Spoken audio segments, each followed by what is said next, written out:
गुंतवणूकदार सतत विचारत असतात अनुदान मिळणार आहे का नाही, तर मी त्यावर त्यांना म्हणालो अनुदान मिळणार का नाही याची शाश्वती नाही, कारण लाडक्या बहीण योजनेचेही पैसे द्यावे लागतात, असा खोचक टोला नितीन गडकरीजी यांनी नागपूर जनसभेत महायुती सरकारला लगावला. आणि थोडक्यात त्यांनी तेल ओतायचं काम केलंय असं वाटतंय, कारण महाराष्ट्रात आधीच लाडकी बहीण योजनेमुळे वातावरण तापलेलं आहे. त्यामुळे विरोधकांनीही सरकारला चारीकडून घेरले आहे आणि त्याच्यात वित्त मंत्रालयाने महायुती सरकारला रेड अलर्टही दिलेला आहे. असं जर चालत राहिलं तर काही वर्षात महाराष्ट्रावर आर्थिक संकट येऊ शकते असं वित्त मंत्रालयाचं म्हणणं आहे.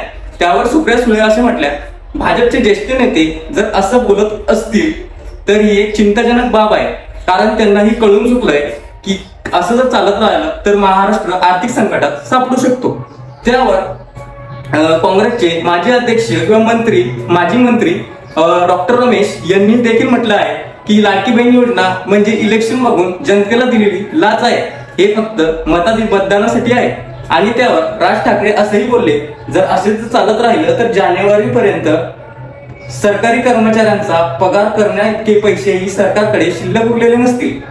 खरंच लाडकी बहीण योजनेमुळे महाराष्ट्र आर्थिक संकटात सापडू शकतो का, किंवा आणखी अजून अशा कोणत्या इतर योजना आहेत का की त्याच्यामुळे महाराष्ट्र आर्थिक संकटात सापडू शकतो? तुम्ही बघताय विदर्भाचा गौरव. ही योजना महायुती सरकारने स्टार्ट केली होती. या योजनेत ज्या बाया आर्थिकदृष्ट्या दुर्बल असतील किंवा ज्यांचे उत्पन्न 2.5 लाखापेक्षा कमी असेल व काही कश निकष लावून प्रत्येकी 1,500 रुपये देण्याची सुरुवात महायुती सरकारने केली होती. आणि यांनी 2,80,00,000 बायांपर्यंत ही योजना देखील पोहोचवली. आणि माता भगिनींचा आशीर्वाद असाच जर आमच्या डोक्यावर राहिला तर पुढे या 1,500चे 2,000, 2,000चे 2,500 असेही होतील. पण या योजनेसाठी खर्च होणारे म्हणजे 40,600 कोटी रुपये सरकार खर्चही करत आहे. पण ह्या योजनेत जो खर्च आहे हा शेतकरी अनुदानापेक्षाही जास्त आहे. जी शेती विकासासाठी जी रक्कम येते ते आहे 36,400 कोटी आणि या स्कीमसाठी होते 40,000 कोटी. जर हे असंच चालत राहिलं तर पुढील 5 वर्षात हा जो होणारा खर्च आहे हा होणार 2,40,000 कोटी. आणि त्यामुळे वित्त मंत्रालयाने सरकारला रेड अलर्ट जारी केला. तसं जर म्हणायचं गेलं तर जो बजेट मंजूर होऊन येतो त्यातली 70% रक्कम ही वापरण्यातच जात आहे, उरलेली 30% रक्कम आपल्यासाठी आहे. पण आता याचा मूळ प्रश्न हा की नरेंद्र मोदींनाही हे फ्री बाईज देणारे सरकार किंवा मंत्री हे बिलकुलही आवडत नाहीयेत, कारण ते जागोजागी रेवडी वाटणेवाला आया असं म्हणत आहेत. तर प्रधानमंत्री नरेंद्र मोदी यांचं लक्षही एकनाथ शिंदे यांच्याकडे असेल का, हा मूळ प्रश्न सगळ्यांना पडलेला आहे. कारण तसं जर म्हणायचं म्हटलं तर एमपी मध्ये ही योजना फुल आणि सक्सेसफुल ठरली. पण एमपीचं बघायचं गेलं तर एमपी हे छोटं राज्य आहे. महाराष्ट्राची आपली जनसंख्या भरपूर आहे आणि महाराष्ट्राच्या जनसंख्ये भरपूर असल्यामुळे जर 2,80,00,000 बायांना जर फॉर्मचा अर्ज मिळत असतील तर मग जे टॅक्स पेअर आहेत त्यांचे जर पैसे असेच जर फ्री बाईज मध्ये जात असतील तर मग विकासाकडे बघायचं कोणी, विकास होणार कसा? आणि ही काही चांगली गोष्ट अशी इतकी नाही आहे. आणि या 1,500 रुपयामुळे बाया काय खरंच आर्थिक स्वावलंबीकरण त्यांचं होणार आहे का, हाही मूळ प्रश्न सरकारला विचारायचा आहे.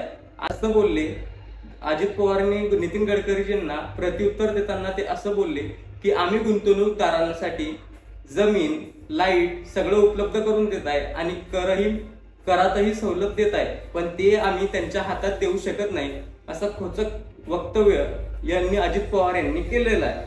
त्याच्यावर फडणवीसही म्हटले, देवेंद्र फडणवीस साहेब हे असं म्हटले की ती नितीन गडकरीजींची स्टाईल आहे, ते लाडकी बहीण योजना ना फुल त्यांचा पाठिंबा आहे.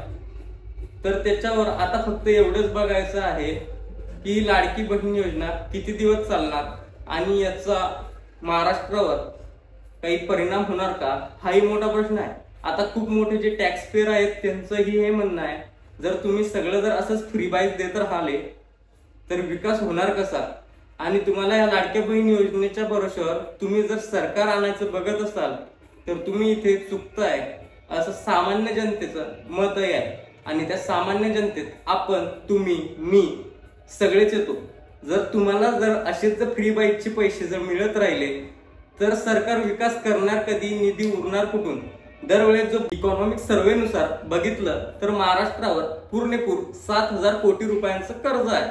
7,000 कोटी रुपयांचं कर्ज आहे. आणि जर हे सरकार, जर महायुती सरकार निवडून आलं आणि ही गोष्ट जर अशीच 5 वर्ष चालत राहिली तर याच्यात अजून 2,30,000 कोटी रुपये वाढतील.